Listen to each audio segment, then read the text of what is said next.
Sa malipay nga damag, personal protective equipment or PPE na ited kadigiti para dalo si Bengang Creek iti syudad Tilawag. Ano meron dyan? Meron ba mga basura? Hindi man makidamag, manipod kini Idol Dennis iti damag lokal. IFM News. IFM News.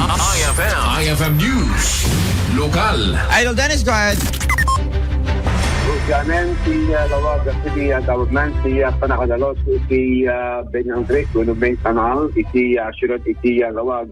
Naipayan iti personal protective equipment iti ano po siya nagdalos babayan iti cash for work program iti Lawag City.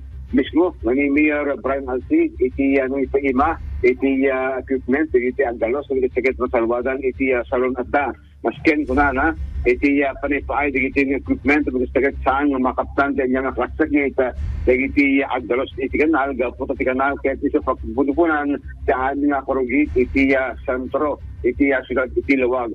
Imatala iti Lawag City Government iti umili na masabol iti panang obserban iti panagdalos kabukas tagat at tuloy nga madalosan iti kanal awan sa survey iti panaka-upgrade iti kang kanal no dadalasan iti subeg na ibilang iti nga nakatubasura kadagitang kanal iti bukod tayo nga lugar. But yan iti city government ababayan iti panagdalos iti kanal kasi may kilikanton kaya isok na nakalios dudumiten iti panagan iti panagtutudo. Idol Dennis Jalipio, Tata RMN. Maraming salamat, Idol Dennis. Dito na Kamat report.